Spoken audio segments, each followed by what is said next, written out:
皆さんごきげんよう、上川薫です。今回取り上げる話題は、アメリカによるベネズエラ攻撃、その全貌について解説を行います。まず、この話の前段として、攻撃初日の様子がどうだったかについては、前回の動画で現地の人たちが撮影した映像なども紹介しています。ぜひとも前回の動画も見た上で、今回の解説を聞いてくれると嬉しいです。まず最初に軍事的な評価からお話ししておきましょう。今回の攻撃作戦の成功失敗に関して言えば、ほぼ完璧だと言えるような内容です。まず第一に、今回の攻撃対象はベネズエラという国家と、そして国家のもとにして組織された軍隊のある、そうした攻撃対象です。ですからどこかの武装組織であるとかテロリストであるとかそういったレベルの相手ではありません。しかし攻撃を行った米軍側の死者数についてはトランプ大統領曰く銃撃は受けたものの大量の兵士が失われたといったことは一切ないと報告しています。その上でベネズエラの大統領であるマドロ氏とその妻についての拘束を行いすでにアメリカへと移送が終わっています。これは完璧な作戦結果だと言えるでしょう。そしてその前段として様々な話があります。今回の攻撃に参加した戦闘機やヘリコプターは合計で150機以上。これらの飛行機などについてベネズエラ軍に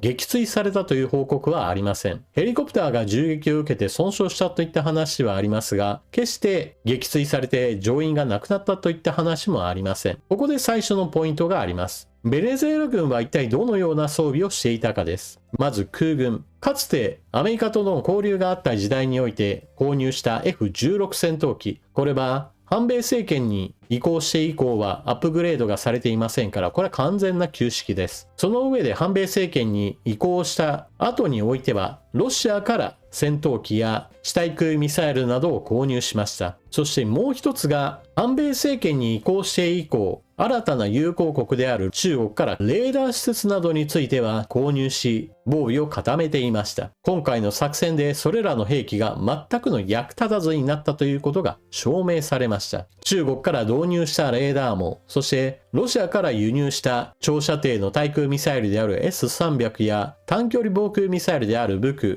そして歩兵が使用できる短距離の携行型対空ミサイルなども一切役に立ちませんでした。アメリカが作戦に投入したステルス戦闘機 F-35、F-22、そして通信障害やジャミング、それぞれの分野において様々な攻撃が行われ、ベネズエラの空軍と陸軍は完全に無力化されたような状態となりました。爆撃をした様子などについて映像は残念ながら公開されていません。トランプ大統領曰く作戦指令所においてそのような映像を刻々と把握することができ、我が軍の完全な勝利であるといった話をしていました。実際被害がほとんどなかったことからトランプ大統領がそう話すのも納得できるような内容となっています。ちなみにこの斬首作戦完全に成功したわけですが、ロシアとの比較も行われます。現在ロシアはウクライナに侵略しており、その当初においては今回のような斬首作戦をなんとかやり遂げようと試みました。しかし完全に失敗です。現在でもウクライナのゼレンスキー大統領が健在であることがその証明です。当初ロシア軍は首都キーウ近郊のホメストリ空港において1300人の兵士と軍装備などを下ろして、そこから一気に首都の大統領や政府中枢の人間などについて一気に拘束し、完全にウクライナを滅ぼそうとしました。しかし現実においては先発の歩兵300名を下ろした後においては後続のヘリコプターや戦闘機が撃墜などされたことから輸送機が安全に空港に降りることはできないと判断し、さらにはウクライナ軍の反撃も本格化していく中において空港を喪失、そして首都攻略も完全に失敗に終わりました。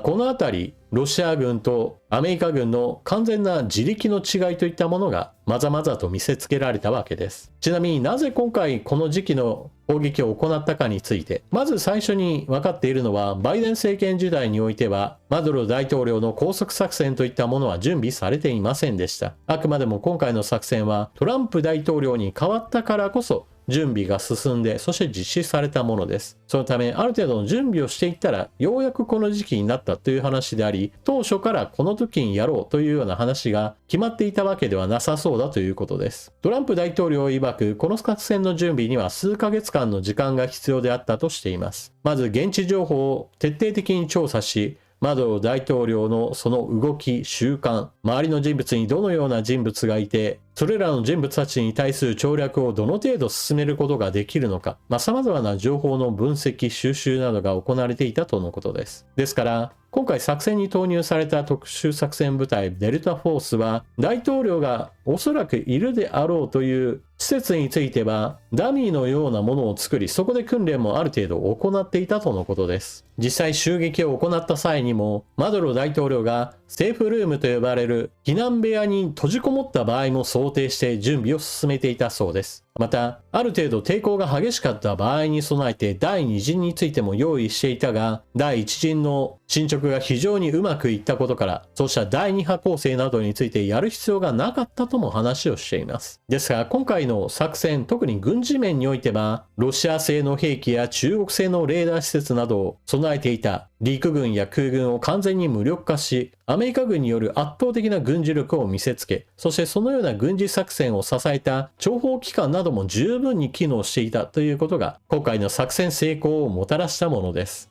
さて、ここまでが軍事的なお話でした。さあ、ここからが政治的な話題です。政治的な面においてトランプ大統領は、今後ベネズエラについてはアメリカが国家運営に携わる支配的な立場になることを表明しました。そのためのコストについては、ベネズエラの石油収入などについて、アメリカの企業が積極的に関与し、利益を上げる。そこから上がってきた利益を元にして運営すれば何の問題もないと話をしています。まず第一にベネズエラの石油なのですが、埋蔵量については世界トップクラス。ただし条件がつきます。ベネズエラの油は超重質油といって採掘や精製などにコストのかかるものです。だからこそ設備の維持や高度な技術が必要とされることからアメリカの企業へと切り替わったとしても、それですぐに利益が大幅に倍増するといったわけではありません。専門家曰く、現在のベネズエラの老朽化施設などに対する投資などを行って、そして実際に生産量を倍増させようと思えば、2年から3年程度の時間は必要だろうと見ています。この点については、一旦アメリカの企業が今後もずっと掘り続けますよというのを保証することさえできれば、10年、20年、30年、40年と、ベネズエラの莫大な石油資源については、アメリカの企業が利益を出し続けるといったことは十分可能です。そしてここで政治的な面において問題なのは、じゃあアメリカがこれからベネズエラを運営しますよとトランプ大統領は言いましたが、じゃあマドロ大統領がいなくなった以後の現在の政治体制として受け入れるか。今のところ副大統領は国民に団結を訴え、アメリカの植民地に戻るようなことはないというような話をしています。ですから実際にトランプ大統領の話したように国家運営がアメリカの影響力を強く受けるかどうかはまだ不透明なままです。攻撃は大成功に終わったわけですが、しかし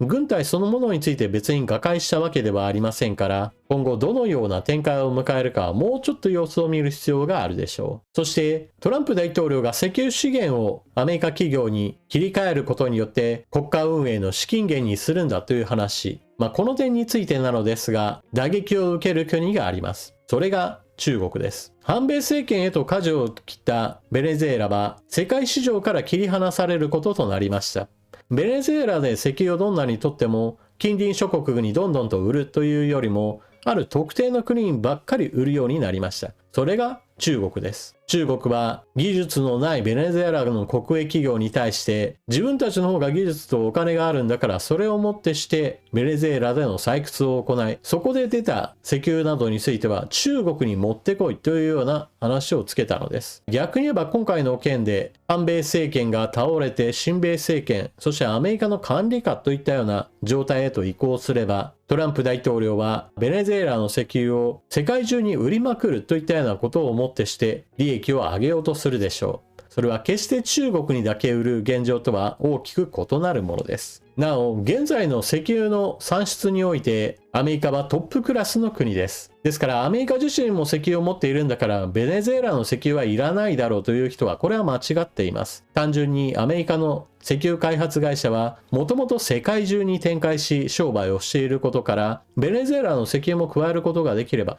当然のように利益をさらに増大させることができます。アメリカのために必要なのではなく、アメリカ企業が利益を上げるための商売の種としてベネズエラの石油を確保しておくことが大事なのです。そして政治的に言えばまだまだ問題はあります。今回のベネズエラ攻撃の法的根拠はと問われたトランプ大統領は、アメリカに流入する麻薬、コカインやフェンタニルといったものについてのその原因としてマドロ大統領を挙げました。ただしこれについては中南米全域から入ってきているのが現状であり、ベネズエラだけが作って密輸ルートになっているわけではありません。また、マドロ大統領を指名したわけですが、いわゆるギャングやカルテルといった犯罪者集団は別にマドロ大統領をリーダーとして運営されているわけでもないことから、大統領がいなくなった、捕まえた、だからこれでもって麻薬組織が全滅するといったわけでもありません。そもそも流入するルートとしては、基本的にはメキシコから入ってくる陸路が一番多いと言われており、そこをどう抑えるかも結構重要です。今後、親米政権へと移行することができれば、取り締まりを強化し、ベネズエラから入ってくるもしくは生産される量について抑制することができるでしょう。これがどうなるかについては、今後、政権がどう移行するかにかかっています。ただし他の国の指導者をアメリカ国内における問題を理由として逮捕できるかという話について言えば、それはできないだろうというのが国際法の枠組みとなります。一方において、じゃあベネズエラ国民にとってどうなのか、これもまた別の話となります。まず第一にベネズエラにおいてはまともな選挙がありません。独裁者のいる国における選挙というのは基本的には独裁者が勝つための選挙として行われるものであり、決して国民の意思を示すものではありません。ですから今回のマドロ大統領が捕まったよという話に関して大いに喜ぶ国民がたくさんいますし、国外へと脱出せざるを得なかった人たちにしてみれば、ようやくこれでベネズエラも資源大国として豊かな国へと戻るかもしれないという期待を抱かせるような朗報となりました。ですから喜んでいる人たちもたくさんいます。ただしそれを言うのであれば、じゃあ他の国に関してはどうなのかといえば、